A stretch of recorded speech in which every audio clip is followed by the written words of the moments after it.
بسم اللہ الرحمن الرحیم الحمد للہ رب العالمین اللہم صلی علی سیدنا محمد وعلی آلہ وصحبہ وبارک وسلم اللہم علمنا ما ينفعنا وانفعنا بما علمتنا وزدنا علما وعملا واخلاصا انك انت العلیم الحکیم اللہم فقہنا فی الدین وعلمنا التأویل والہمنا بفیض فضلک رشدنا یا رب العالمین۔ الحمدللہ ہمارے دروس جاری ہیں عقائد پر۔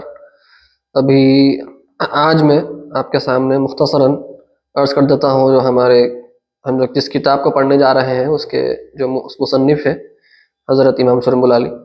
تو یہ جو کتاب ہے یہ ہے، دیکھیے عربی میں یہ مناقب السعادات، یہ کتاب ہم پڑھنے والے ہیں انشاءاللہ۔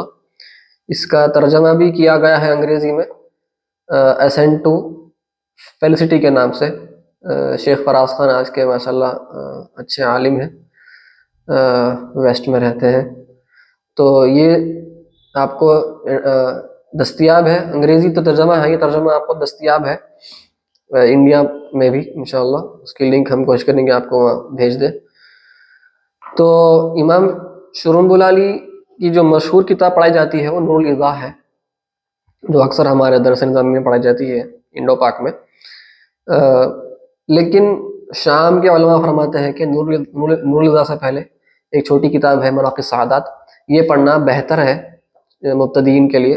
علماء کے اپنے اپنی رائے ہے، تو ہم بھی یہی اسی منہج پہ چلتے ہوئے ہم نے اس کتاب کا تقرر کیا ہے۔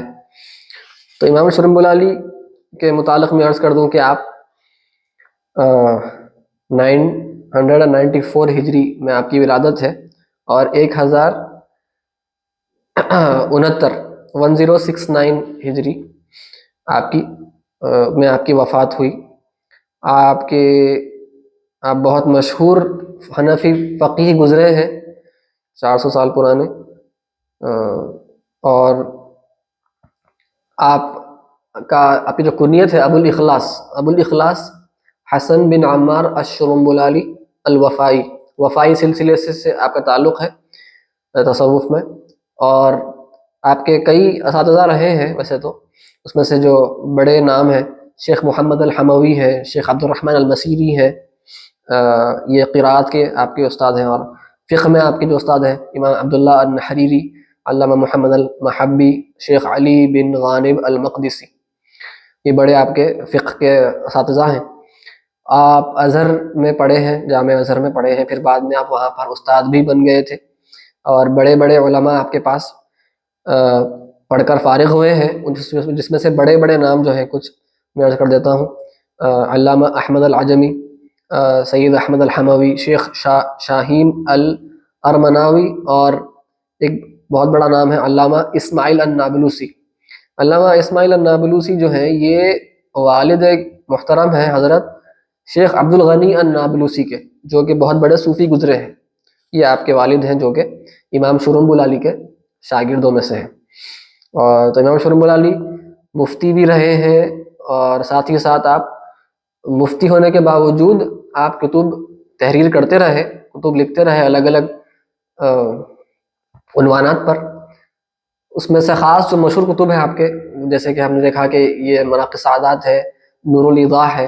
نور الایضاح کافی مشہور ہوئی، حنفی فقہ پر، عبادات کے باب پر ہے۔ اور نور الایضاح کی ایک شرح ہے امداد الفتاح، وہ بڑی شرح آپ نے تحریر فرمائی تھی۔ پھر وہ جو کمنٹری ہے شرح، اس کمنٹری کو آپ نے پھر چھوٹی فرمائی ہے، اس کا نام ہے مراقی الفلاح، یہ بھی مشہور ہے، پڑھائی جاتی ہے آج۔ اور مراقی الفلاح پر پھر آج ایک حاشیہ ہے امام طحطاوی کا، علامہ طحطاوی کا، وہ بھی بڑے عالم گزرے ہیں، انہوں نے ایک حاشیہ لکھا ہے۔ تو آج مشہور ہے مراقی الفلاح پر جو حاشیہ طحطاوی ہے، وہ بھی کافی مشہور ہے، شام میں پڑھایا جاتا ہے۔ اور آپ کو امام ابن عابدین جو ہے حنفی فقہ میں جو ریفرنس ہیں ہمارے آج کے، جس کو ہم خاتمۃ المحققین بھی کہتے ہیں، امام ابن عابدین الشامی، فتاوی شامی کے مصنف، وہ آپ کو فقیہ النفس کہتے ہیں۔ فقیہ النفس یعنی آپ کے اندر فقہ ایسے جاگزی ہو گئی، آپ کے اندر فقہ اتر گئی کہ آپ چلتے پھرتے فقہ ہے، سمجھے آپ چلتی پھرتی ہمارے سامنے فقہ کی کتاب ہے آپ، اس طرح۔ اور یہ جو لقب ہے فقیہ النفس، یعنی آپ کا سیکنڈ نیچر بن گئی فقہ میں آپ کو زیادہ اتنا ملکہ حاصل ہو گیا تھا، اتنی ایکسپرٹیز حاصل ہو گئی تھی کہ اب آپ کو زیادہ غور و فکر کرنے کی ضرورت نہیں پڑتی، بلکہ آن دا اسپاٹ آپ جواب دینے کے قابل ہو جاتے ہیں، صحیح جیسے ایک فقیہ دیتا ہے۔ تو یہ جو لقب ہے وقیح النفس، یہ امام ابن عابدین نہ صرف آپ کے لیے استعمال کرتے ہیں امام شربانی کے لیے، لیکن آپ پہلے کے ایک اور عالم ہیں علامہ قاضی خان، امام قاضی خان، یہ 500 سے 600 ہجری کے آس پاس کے حنفی فقیہ ہیں، ان کے لیے استعمال کرتے ہیں، آپ صرف 2 حضرات کے لیے استعمال کرتے ہیں فقیہ النفس۔ تو یہ بہت بڑا لقب ہے، اور ساتھ ہی ساتھ سے پتہ چلتا ہے کہ امام شرم علی کا ملکہ کیسا تھا، آپ کی ایکسپرٹیز کیسی تھی، خبرہ کیسا تھا۔ اور ساتھ ہی ساتھ امام شرمبلالی کی اور ایک کتاب مشہور ہے الشرمبلالیہ کے نام سے، یہ تمام ابواب فقہ پر مشتمل ہے، اور الشرمبلالیہ جو ہے وہ اصل میں ایک کمنٹری ہے، حاشیہ ہے الدرر پر، الدرر ملا خسرو کی ایک شرح ہے ان کی خود کی کتاب پر الغرر پر۔ تو امام شرمبلالی کی الشرمبلالیہ کافی مشہور ہے، یہ تمام ابواب فقہ پر مشتمل ہے۔ تو امام شرمبلالی کافی بڑے عالم گزرے ہیں، تو انشاءاللہ ہم یہ کتاب پڑھیں گے، اس کو ہم انشاءاللہ اگلے درس میں شروع کریں گے۔ اس سے پہلے میں کچھ چند باتیں عرض کر دینا چاہوں گا آپ کے سامنے۔ یہاں پر میں بورڈ پر آ جاتا ہوں۔ تو ہم کتاب پڑھنے سے پہلے کچھ چند باتیں اہم ہے کہ ہم کو علم حاصل ہوتا ہے کوئی بھی چیز کا، تو ہم اب ہمارا نہج کیا رہے گا میں عرض کر دیتا ہوں کہ پہلے ہم عقیدہ کیا ہے پہلے پڑھیں گے، تو ہم درس اسٹڈی کریں گے پہلے کہ عقیدہ کیا ہے، یہ فرسٹ سٹیپ ہے، سٹیپ 1۔ سٹیپ 2 رہے گا، ایک بار آپ نے عقیدہ جان لیا کہ ہمارا عقیدہ ہے کیا، اسٹڈی عقیدہ، ہمارا عقیدہ کیا ہے، پھر ہم سٹیپ 2 رہے گا ڈیفنس۔ دیکھیے کیوں؟ کیونکہ جب تک آپ کوئی چیز پڑھے نہیں، آپ کو پتہ نہیں ہے کہ آپ کو ڈیفنس کرنا کس کا ہے، تو یہ بات ذہن میں رکھیے کہ کس کا لیا، تو یہ بات ذہن میں رکھیے کہ دفاع کرنے سے پہلے سٹیپ 1 ہے، پہلا درجہ ہے کہ آپ کو پہلے پڑھنا ہوگا۔ تو ہم کوشش یہ کریں گے کہ یہ کتاب سے ہم پہلے پڑھیں گے کیا ہے، پھر انشاءاللہ ہم ڈیفنس کیسے کرنا ہے اس پر بھی ہم بات کریں گے۔ تو ہم کو یہ دیکھنا ہے کہ اب فی الحال علم حاصل کرنے سے پہلے میں عرض کر دوں، علم امام شرمبلالی کی ہم نے بات کی، ویسے ہی امام طحاوی کے نام سے بہت بڑے ایک عالم ہیں، ہمارے عقیدے کے عالم ہیں، بلکہ ان کی جو کتاب ہے عقیدہ طحاویہ، یہ بہت مشہور کتاب ہے، ہر مدرسے میں سالوں سے یہ کتاب پڑھائی جا رہی ہے، اہل سنت کے مکاتب فکر والوں میں اور اہل سنت کے مدارس میں، جامعات میں، امام طحاوی کی عقیدہ طحاویہ۔ تو ہم کو پہلے سمجھنا ہے، مثال کے طور پر اگر میں امام طحاوی کو لے لوں، امام طحاوی کی کتاب میں اس لیے ان کا ذکر کر رہا ہوں کہ امام طحاوی کی کتاب بہت مشہور ہے، تو ان کے بارے میں کچھ ہم بات کر لیں۔ امام طحاوی عقیدہ طحاویہ والے، ان کا جو درجہ ہے میں عرض کرنا چاہوں، کوئی بھی ہم مثال کے طور پر اسٹوڈنٹ ہے، بولتے ہیں کہ بھائی ہم علم حاصل کر رہے ہیں، اب میں علم حاصل کر رہا ہوں، تو آپ کوئی بھی پوچھا کہ آپ کیا پڑھ رہے ہیں، مثال کے طور پر کوئی بولتا ہے کہ بھائی میں پی ایچ ڈی ہوں، میں پی ایچ ڈی کر رہا ہوں، میں نے پی ایچ ڈی کی ہے۔ اب آپ پی ایچ ڈی کیے، اس کا مطلب کیا ہے؟ وہ آپ سے پوچھیں گے کہ لوگ کہ بھائی آپ پی ایچ ڈی کس فیلڈ میں کر رہے ہیں، ٹھیک ہے؟ آپ یہ نہیں کہہ سکتے کہ میں ہر فیلڈ میں پی ایچ ڈی کر دیا، وہ بالکل غیر معقول بات ہو جائے گی، لوگ کہیں گے، لوگ ہنسیں گے آپ پر کہ بھائی آپ کیا مذاق کر رہے ہیں ہم سے۔ تو ویسے ہی پی ایچ ڈی کرے تو آپ کس چیز میں کر رہے ہیں، تو ویسے ہی جب ہم کہیں گے کوئی عالم ہے تو وہ کس فیلڈ میں مہارت رکھتا ہے، ہر فیلڈ میں ہر عالم مہارت نہیں رکھ سکتا، اس لیے عقیدے کے ہم نے دیکھے، عقیدے کے کچھ ائمہ ہیں، فقہ کے کچھ ائمہ ہیں، تصوف کے ائمہ ہیں، سب کے اپنی اپنی فیلڈ ہے، سب اپنی اپنی فیلڈ میں مہارت رکھتے ہیں، ایکسپرٹیز رکھتے ہیں۔ تو ویسے ہی ہمارے استاد فرماتے ہیں کہ جب تک کوئی پی ایچ ڈی نہ کر لے تو وہ اپنے آپ کو اسٹوڈنٹ نہیں کہہ سکتا، یعنی کوئی اپنے آپ کو طالب علم کہنا چاہتا ہے تو اس کو جب وہ پی ایچ ڈی مکمل کر لے گا، اب وہ قابل ہوگا اپنے آپ کو اسٹوڈنٹ کہلانے کے، اپنے آپ کو وہ اسٹوڈنٹ کہہ سکتا ہے کہ میں طالب علم اب بنا ہوں، اس سے پہلے میں طالب علم بننے کی کوشش میں لگا ہوا تھا۔ تو ہم کو یہ سمجھنا ہے۔ ویسے ہی امام طحاوی کی بات کروں اگر، تو پہلے کوئی اسٹوڈنٹ رہتا ہے، پھر اس کے بعد وہ اسکالر بنتا ہے، ٹھیک ہے، عالم. اس کے بعد پھر وہ سمجھے آپ ماسٹر بنتا ہے کوئی فیلڈ میں، جو بھی فیلڈ ہے، مثال کے طور پر فقہ ہے، حدیث ہے، ٹھیک ہے، اور عقیدہ ہے سمجھے. پھر تصوف بھی ہے آپ کے پاس. پھر ماسٹر کے بعد پھر وہ ایکسپرٹ بنتا ہے، پھر جا کر کہیں وہ اتھارٹی بنتا ہے، حجت بنتا ہے. تو یہ جو اتھارٹی والے حضرات ہیں نا، یہ تو گنے چنے آپ انگلیوں پر گن لیجیے آپ کی تاریخ میں، بہت کم ہے. جیسے امام ابو حنیفہ کی بات کریں، امام شافعی کی بات کریں، امام مالک کی بات کریں، ٹھیک ہے، یہ حضرات اتھارٹی ہیں ان کی اپنی فیلڈ میں، یعنی فقہ میں وہ اتھارٹی ہیں. تو امام طحاوی کا اگر بات کریں ہم، امام طحاوی جو مشہور جس کی کتاب ہے عقیدے کی، امام طحاوی. امام طحاوی کی بات کریں تو امام طحاوی آپ بول سکتے ہیں کہ وہ تقریباً یہاں کہیں تھے، وہ ماسٹر تھے سمجھیے آپ. اور بہت نادر بات ہے کہ اکثر علماء صرف ایک ہی فن میں، ایک فیلڈ میں ماسٹر ہوتے ہیں. امام طحاوی کی بات خاص یہ تھی کہ آپ فقہ میں بھی ماسٹر تھے اور حدیث میں بھی ماسٹر تھے، دو فیلڈز میں. یہ بہت مشکل چیز ہے، لیکن امام طحاوی کی یہ خاصہ ہے. ویسے ہی امام شرم بلالی کی اگر ہم جو کتاب پڑھ رہے ہیں، امام شرم بلالی، حسن بن عمار شرم بلالی، آپ کو اگر آپ دیکھیں تو آپ کہہ سکتے ہیں کہ امام شرم بلالی تقریباً کہیں یہاں پر کہیں ہوں گے، اسکالر اور ماسٹر کے بیچ میں آپ کا ایکسپرٹیز ہوگا، ٹھیک ہے. یہاں کہیں لے لیجیے آپ، امام شرم بلالی یہاں کہیں ہیں، اور فقہ میں ہے، فقہ میں امام شرم بلالی فقہ میں یہ لیول پر ہے، ٹھیک ہے. تو یہ بات ہم کو سمجھنا ہے، علماء کے الگ الگ ان کے لیولز ہوتے ہیں، ٹھیک ہے، ایکسپرٹیز کے. اب ہم کہاں ہیں، ہم کہاں پر ہیں فی الحال؟ آپ کہیں گے جی ہم اسٹوڈنٹ ہیں، میں نے ابھی عرض کر دیا آپ سے کہ بھائی جب تک آپ پی ایچ ڈی نہیں کریں اپنے آپ کو اسٹوڈنٹ نہیں بول سکتے.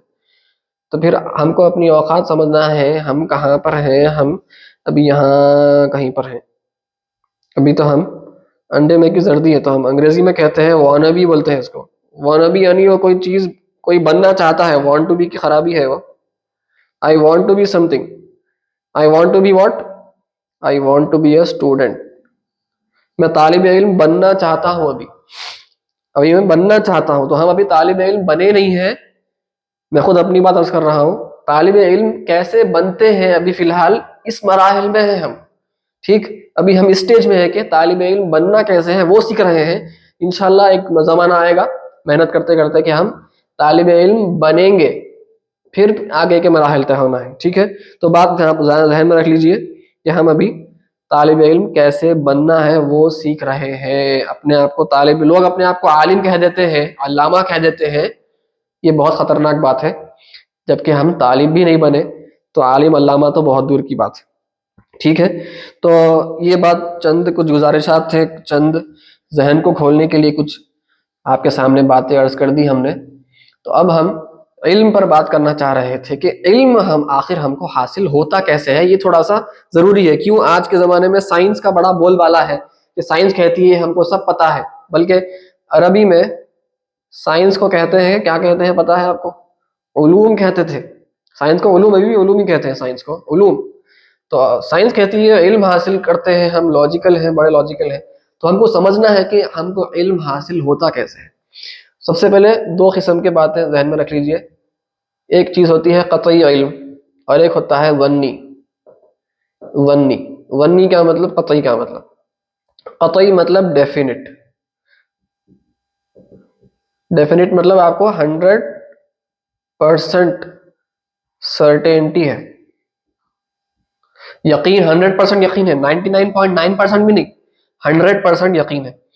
ون یعنی یہاں پر آپ کو 99% سے لے کر 100 سے کم ہے، مثال کے طور پر، ٹھیک ہے، 99 یا اس سے کم، 100% سے کم ہے سرٹینٹی یہاں پر، لیس دین 100%، یعنی مکمل طور پر آپ کو یقین نہیں ہے. تو اس کو آپ کہہ سکتے ہیں پروبیبلسٹک نالج، ٹھیک ہے. کوئی بھی جس کا یا تو قطعی علم ہو سکتا ہے یا ظنی علم ہو سکتا ہے، ٹھیک ہے. تو اس کو آپ کو ایک ڈاؤٹ ہے کہ بھائی ہو سکتا صحیح بھی ہوگا، ہو سکتا غلط بھی ہو سکتا ہے، ٹھیک ہے. اب اٹ کین ویری، ہو سکتا ہے 50% سے لے کر 99% تک آپ کو ایک ایک رینج ہے سمجھیے آپ کی یہ کہ آپ ظنی علم اس رینج میں ہو سکتا ہے. قطعی جو ہے کوئی بات قطعی ہو تو 100% سرٹینٹی، کوئی ڈاؤٹ نہیں ہے اس میں. یہ بات ذہن میں رکھنا ضروری ہے. اب یہ بات سمجھ میں آ گئی تو ہم اب سمجھنا دو چیزیں ضروری ہے کہ قطعی الثبوت ہوتا ہے ایک، اور قطعی الدلالہ. وہ کیا ہوتا ہے ہم ابھی عرض کر رہے ہیں. ایک ہوتی ہے دلالت اور ایک ہوتی ہے ثبوت. دلالت یعنی انڈیکیشن، یا آپ بولیے میننگ وائز، اور ثبوت ہوتا ہے ٹرانسمیشن. ہم تک کوئی چیز پہنچی ہے، ہم کو کیسے پتا؟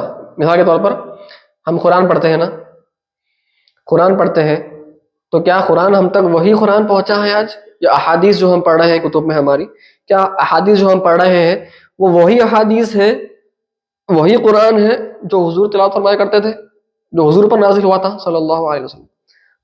تو یہ ثبوت کے لحاظ سے ہم بات کریں.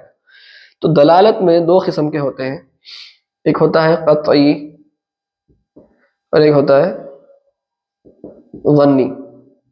ظنی الدلالہ کیا ہوتا؟ ظنی الدلالہ وہ ہوتا ہے جس میں قطعی اور ظنی. قطعی یعنی ہم بات کیے ڈیفینٹ، 100% کوئی ڈاؤٹ کی گنجائش ہی نہیں ہے اس میں. تو مثال کے طور پر قرآن میں آیت ہے قل هو اللہ احد، ٹھیک ہے، قل هو اللہ احد. کیا اس میں کوئی اختلاف ہے علماء کے درمیان؟ اس کا معنی یہ ہو سکتا، یہ ہو سکتا نہیں، کوئی اختلاف نہیں ہے. تو یہ بات جو ہے میننگ وائز یہ ڈیفینٹ ہے. تو یہ ایمبیگوس نہیں ہے، کلیئر کٹ بات ہے. تو یہ دلالت کے لحاظ سے قطعی یعنی clear cut, no doubt, meaning کے لحاظ سے کوئی ڈاؤٹ نہیں ہے. تو ان کو ہم عربی میں کہتے ہیں محکم یعنی نو ڈاؤٹ، کوئی ڈاؤٹ نہیں ہے. قرآن میں محکم آیات بھی ہیں اور متشابہات بھی ہیں. ویسے ہی ظنی دلالت کے لحاظ سے تو اس کو ہم کہیں گے ایمبیگوس. انگریزی میں ہم کہتے ہیں ایمبیگوس یعنی انکلیئر کہیں آپ. اس میں علماء کے درمیان اختلاف بھی ہو سکتا ہے کہ میننگ کیا ہے آخر. مثال کے طور پر میں ابھی مثال عرض کرتا ہوں، متشابہ بھی کہتے ہیں اس کو. متشابہ، قرآن میں متشابہ آیت ہے سورہ آل عمران کی 7ویں آیت پہ جا کے آپ حضرات پڑھ سکتے، 7ویں آیت پڑھ سکتے ہیں، 7th آیت جا کے پڑھیے. اس میں ذکر ہے کہ قرآن میں کچھ محکم آیتیں ہیں جو بالکل واضح کلیئر ہے، اور کچھ آیتیں جو ہیں وہ متشابہات ہیں جو انکلیئر ہے، ڈاؤٹ ہے ان کا معنی کیا ہوگا. مثال کے طور پر قرآن میں ایک لفظ آیا ہے قرو جو لفظ ہے قرآن میں، اس لفظ کا کیا معنی ہے کہ عورت کی عدت جو ہوتی ہے وہ 3 قرو ہے، لکھا ہوا ہے قرآن میں ثلاثۃ قرو، 3 قرو. اب یہ جو لفظ ہے نا قرآن میں 3 قرو کا عورت کی عدت کے متعلق ذکر آیا ہے، تو امام ابو حنیفہ فرماتے ہیں قرو کا مطلب حیض ہے، امام شافعی فرماتے ہیں قرو کا مطلب طہر ہے. تو دونوں میں اختلاف ہو گیا. کیوں ہوا؟ کیونکہ یہ بات قطعی نہیں تھی، ظنی میں تھی. اس لفظ کے متعلق ڈاؤٹ ہے کہ اس کا معنی کیا ہے، تو علماء میں اختلاف ہو گیا. تو یہ بات کوئی کلیئر کٹ بات نہیں تھی، اور اللہ تعالیٰ کی طرف سے رحمت ہے یہ، اللہ نے اس کو ایسے ہی بنایا ہے کہ بات کو مبہم رکھی. علماء میں اختلاف کی گنجائش اللہ نے ہی پیدا فرمائی. تو شافعی فقہ میں قرو کا مطلب کچھ اور لیا گیا، حنفی فقہ میں کچھ اور لیا گیا. تو یہ ایمبیگوس تھی. امام ابو حنیفہ نے اپنا اجتہاد فرمایا اور آپ نے یہ مقرر فرمایا، امام شافعی نے یہ مقرر فرمایا. تو یہ ظنی میں آ گیا، دلالت کے لحاظ سے یہ ظنی ہو گیا. تو یہ بات میرے خیال سے کلیئر ہو گئی کہ قطعی الدلالہ یعنی محکم کو بولیں گے محکم، ظنی الدلالہ متشابہ کو بولیں گے. ویسے ہی ثبوت میں آ جائیے. ثبوت میں بھی دو ہیں، اس میں بھی کچھ قطعی رہے گا اور اس میں بھی کچھ ظنی ہوگا. قطعی کیا ہوگا اور ظنی کیا ہوگا؟ تو میں آپ کو عرض کر دوں. قطعی، ظنی. دلالت سمجھ میں آ گئی میننگ کے لحاظ سے، میننگ وائز کیا بات ہو رہی، یہ دلالت کی بات ہو رہی. ثبوت ہم تک چیز پہنچی ہے وہ صحیح سلامت پہنچی ہے یا نہیں پہنچی. اتنے سالوں سے الگ الگ علماء کے بزرگوں کے ذریعے پہنچی ہے، علماء کے ذریعے ہم تک کوئی بات پہنچی ہے، تو وہ کیا بات وہی ہے جو پہلے تھی یا وہ بدل گئی، یہ سوال. تو ہم کہیں گے ٹھیک ہے. تو ثبوت میں دو قسم کے باتیں آ جاتے. اس کو ہم کہیں گے قطعی ظنی. قطعی کیسا ہوتا میں آپ سے عرض کروں. نبی کریم صلی اللہ علیہ وآلہ وسلم،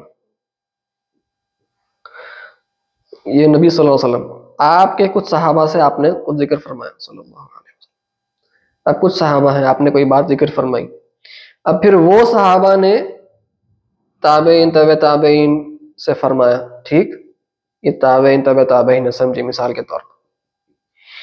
پھر تابعین اتباع التابعین سے فرمائے. ٹھیک ہے، یہ بھی اور ان سے بھی زیادہ نیکسٹ جنریشن اگلی پیڑھی کو انہوں نے فرمایا. ٹھیک ہے، تب دیکھیے بات پھیلتی جا رہی ہے. اب پھر انہوں نے اپنے نیکسٹ جنریشن کو فرمایا. ٹھیک ہے، تو یہ بات اب پھیلتے جا رہی ہے. ابھی اور بہت حضرات ہیں یہاں پر، تو میں خالی آپ بتا دیں. تو یہ بات پھیلتے جا رہی. پہلے کچھ صحابہ تھے اور بات پھیلی پھیلی پھیلی پھیلی. اتنے زیادہ حضرات ہیں، اتنے زیادہ حضرات ہیں جس کی وجہ سے اگر کوئی یہ پاسبلٹی ممکن نہیں ہے کہ یہ سب کے سب جھوٹ بولیں گے یا سب کے سب سے ایک غلطی ہو رہی ہے. مثال کے طور پر ایک ملک ہے، ہم واقف ہیں، برازیل. اب ہم میں سے کتنے حضرات حقیقتاً جا کر برازیل کو دیکھے ہیں؟ نہیں دیکھے. ویسے اور کئی ممالک ہیں، آسٹریلیا ہے، امریکہ ہے، یورپ کا کانٹیننٹ ہے، اس میں اور کئی ممالک ہیں، جرمنی وغیرہ وغیرہ وغیرہ. ہم مانتے ہیں نہیں مانتے ہیں کہ برازیل وجود میں ہے؟ مانتے ہیں. کس بنا پر مانتے ہیں؟ ہم نے تو دیکھا نہیں. ہاں، تو بات دراصل یہ ہے، اسی طرح جیسے ہم نے یہ بات کی کہ بات لوگوں نے مشہور کی، ہم نے لوگوں کی گواہی کی بنا پر قبول کر لیا. لوگوں نے کہا کہ بھائی ایک ملک ہے، اور صرف ایک آدمی، دو آدمی، تین آدمی نے نہیں کہا، کئی لوگوں نے، اتنے لوگوں نے کہا کہ جس کی وجہ سے اب کوئی پاسبلٹی نہیں ہوتی کہ وہ ان سب سے ایک ہی غلطی ہو رہی تھی یا وہ سب مل کے جھوٹ بول رہے ہیں. سب مل کے اگر جھوٹ بولے تو کوئی نہ کوئی پکڑ لیتا. اتنے زیادہ حضرات ہیں اب، تو اس کو ہم کہتے ہیں متواتر. متواتر متواتر ماس ٹرانسمیشن. ماس ٹرانسمیشن اس میں کیا ہوتا ہے، اتنے لوگ ہیں، کوئی ایک سمجھیے مثال کے طور پر اگر یہاں پر کوئی غلطی کرا یا کوئی یہاں پر کوئی عمدن جھوٹ بولنے کی کوشش کرا، بات چھپانے کی کوشش کرا، تو اتنے سارے جو ہے نا یہ پکڑ لیتے اس کو. تو اس میں یا غلطی بھی ان سے ہوئی یا ان سے انہوں جھوٹ بولنے کی کوشش کرے، تو یہاں پر یہ حضرات باقی یہاں پکڑ لیں. ویسے یہاں پہ کوئی کوشش کرا، اگر یہاں کوئی کوشش کرا باقی کے پکڑ لیتے، تو یہاں پر کوئی گنجائش نہیں ہے کہ کوئی جھوٹ بولا تو وہ جھوٹ آگے پھیل سکتا، نہیں پھیل سکتا. دس از کامن نالج. ہم جیسے میں ابھی عرض کیا، یہ ہم زندگی میں بہت چیزیں ایسے ہی ہم یقین کر چکے ہیں، ہم غور و فکر نہیں کیے کہ ہم آخر کس بنا پر ہم یقین کر لیے. تو اس کو کہتے ہیں متواتر. تو ہمارا قرآن پاک جو ہے نا، تمام قرآن پاک، قرآن مبارک متواتر ہے. اتنا متواتر ہے کہ اب اس میں کوئی گنجائش نہیں ہے. ہر ایک حرف، ہر ایک حرکت اس طرح قطعی طور پر ثبوت کے لحاظ سے، ٹرانسمیشن کے لحاظ سے حضور پر جو قرآن نازل ہوا تھا، ہم آج 100% یقین کے ساتھ کہہ سکتے ہیں کہ وہی قرآن تھا جو نازل ہوا تھا. ہمارے پاس آج وہی قرآن ہے. کیوں؟ ہم یہ ایموشن کے بنا پر نہیں کہتے، جذبات کے بنا پر نہیں. وہ کرسچنوں کی طرح، یہودیوں کی طرح ہم ایموشن کی بنا پر نہیں کہتے. ہم یہ کس بنا پر کہہ رہے ہیں؟ ہم یہ لاجیکل قطعی ثبوت ہے، یہ ایک علم کا ذریعہ ہے، اس بنا پر ہم کہہ رہے ہیں. جیسے میں نے اس مثال کے ذریعے آپ کے سامنے میں نے واضح کر دیا. تو یہ متواتر ہے. قرآن سارا کا سارا ہمارا کیا ہے؟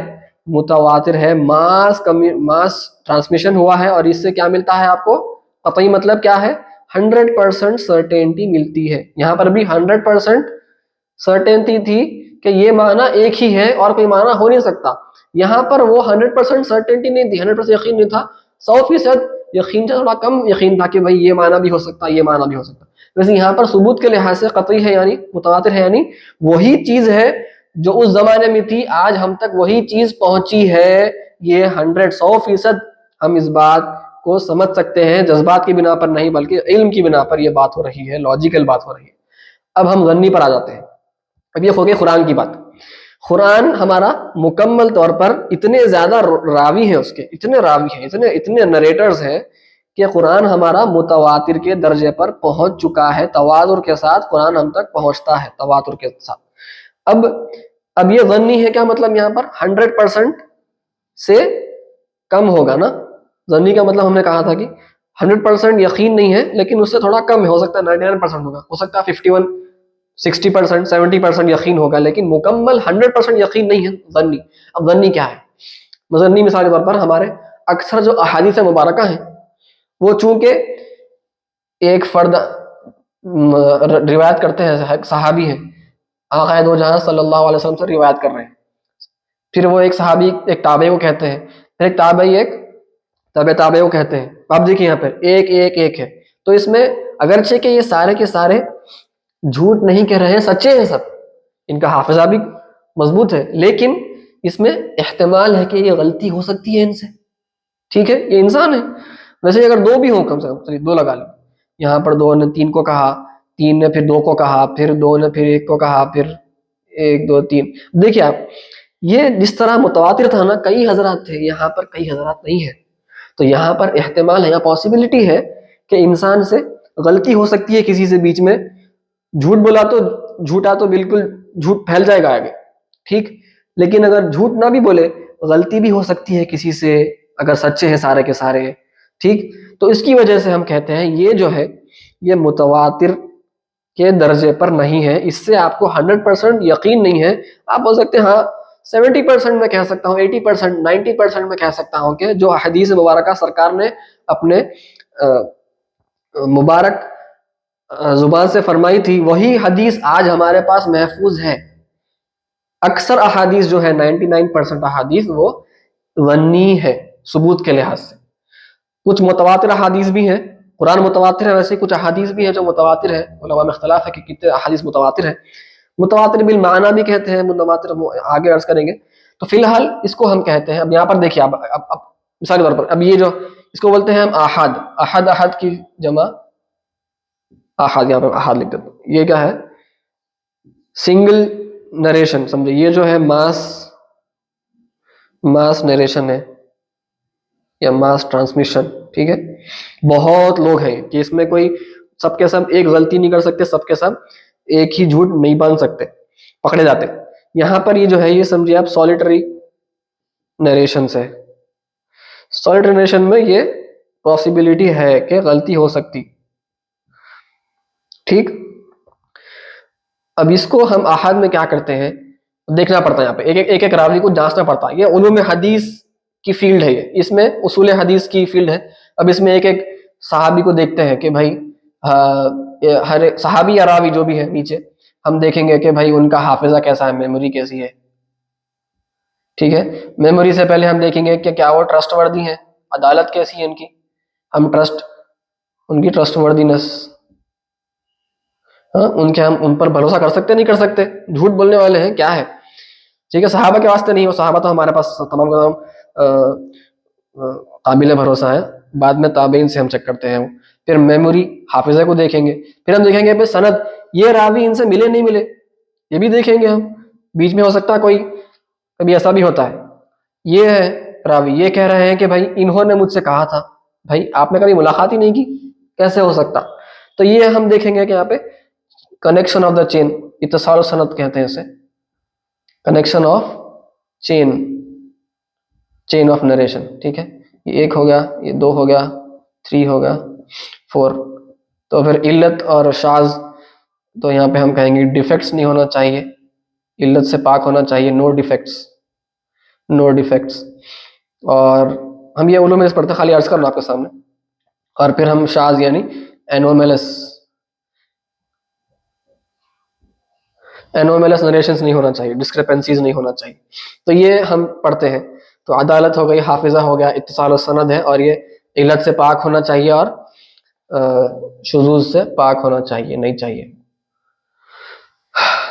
تو یہ اس طرح جانچا جاتا ہے ہر ایک راوی کو. تو ہم دیکھیں ٹک ماریں گے بھائی ان عدالت ہے، عادل ہے، ٹھیک ہے، ٹرسٹ وردی ہے، ان کو بھروسہ کر سکتے ہیں ان پہ. لیکن ان کا حافظہ کمزور ہے، تو ہر راوی کے واسطے آپ کو چیک کرنا ہے یہ سب. نہیں حافظہ کمزور، ارے پھر ان کے اوپر ریلائی نہیں کر سکتے. اگر حافظہ اچھا ہے بھی تو پھر یہ مسئلہ پیش آ سکتا ہے کہ بھائی کریکشن ہے نہیں ہے، ملے نہیں ملے ان سے نہیں ملے.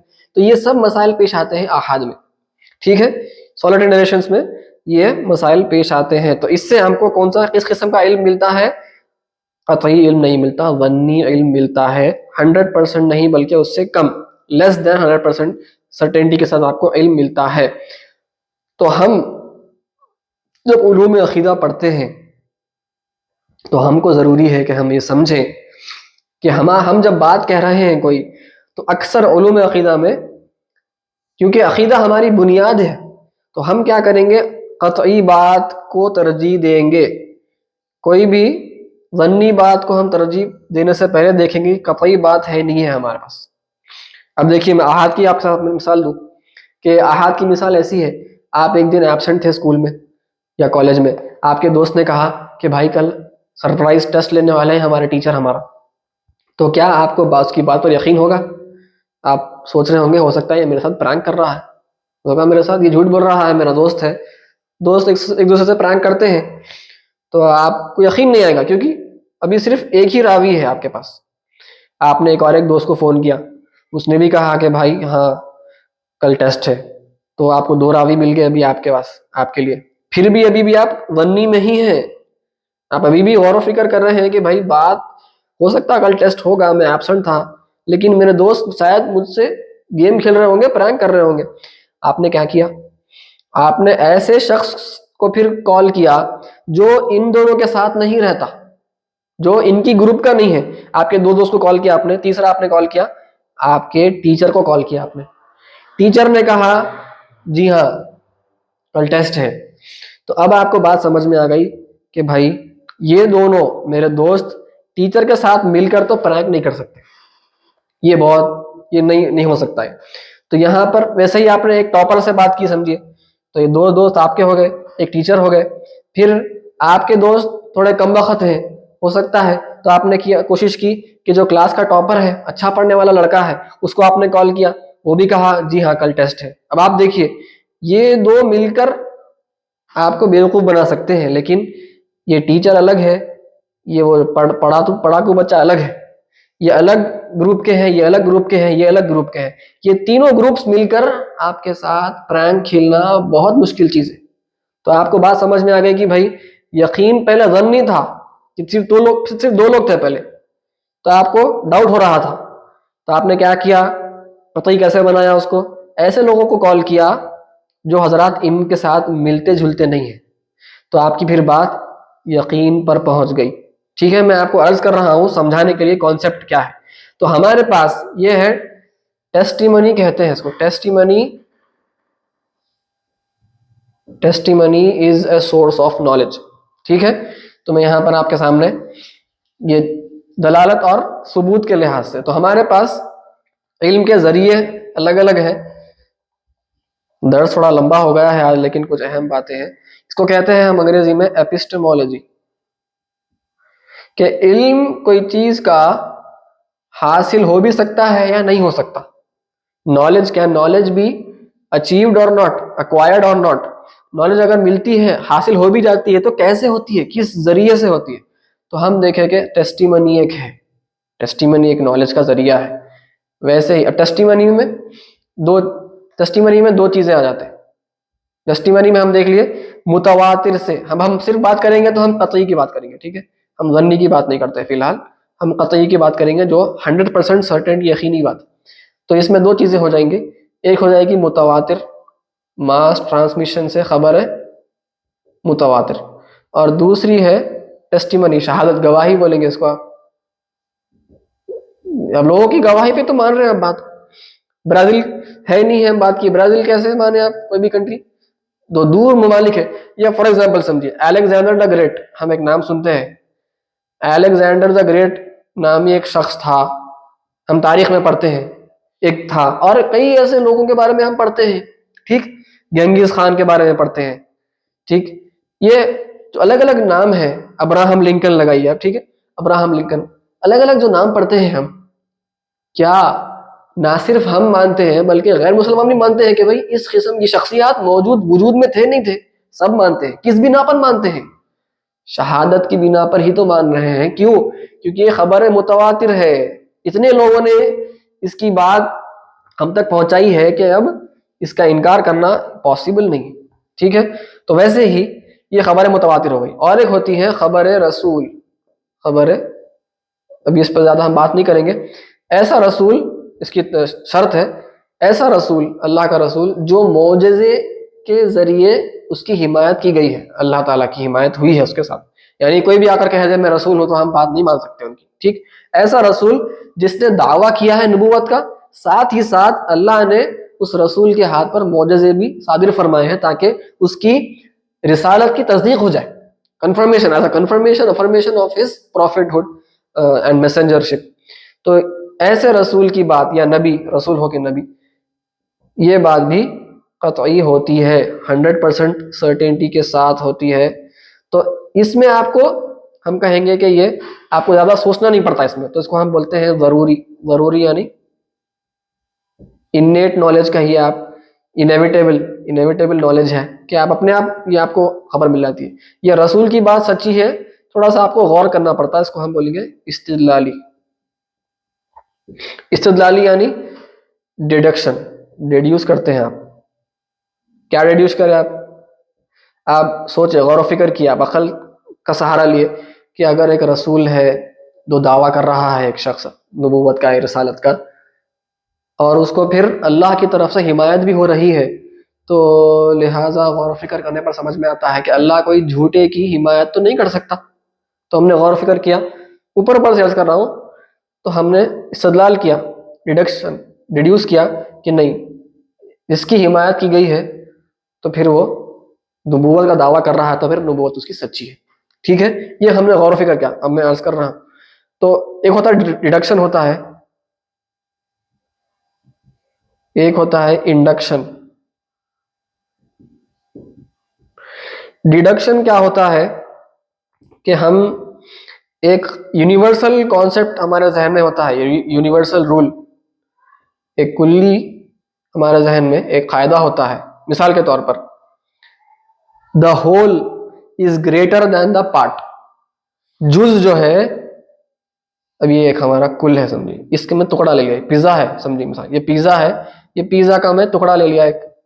اب یہ ٹکڑا یہ سارے پیزا سے، روٹی سے چھوٹا ہے نہیں ہے؟ چھوٹا ہے. تو آپ کے ذہن میں قاعدہ ہے کہ کبھی بھی دا ہول جو کل ہے وہ جز سے بڑا ہوتا ہے. جی ہاں، ہوتا ہے. یہ آپ کے ذہن میں ایک یونیورسل رول بنا ہوا، ایک قاعدہ کلیہ. آپ نے کیا کیا، یہ قاعدے کو ذہن میں رکھتے ہوئے اس کی بنا پر آپ نے ہر چیز کو دیکھا دنیا میں، کہ اب یہ پین ہے میرے سامنے، اچھا یہ پین کا حصہ ہے یہ، تو یہ حصہ اس کا جز ہے، یہ کل ہے تو یہ جز کل سے چھوٹا ہے. ٹھیک، ویسے ہی یہ اینک ہے، اینک کو آپ نے دیکھا، اینک کا حصہ ہے وہ مکمل اینک سے اس کا حصہ چھوٹا ہے. تو آپ نے یونیورسل کانسیپٹ کو ذہن میں رکھتے ہوئے آپ نے کیا کیا، جو پرٹیکولرز ہے، یہ پرٹیکولر پین ہے، یا یہ اسکیچ پین، یہ ڈسٹر ہو، یا یہ آپ کا بورڈ ہو، یا پہ اس میں بولٹس ہیں، نٹس وغیرہ وغیرہ، آپ نے پرٹیکولرز کو دیکھا، ہر چیز کو، جزئیات کو دیکھنا آپ نے، اور پرٹیکولر پر آپ نے حکم لگایا. ٹھیک ہے، اس کو کہتے ہیں ڈیڈکشن. انڈکشن، اس کو ہم کیا کہتے ہیں، استدلال بھی کہہ سکتے ہیں، استدلال بھی کہتے ہیں، یا اس کو ہم استنتاج بھی کہتے ہیں.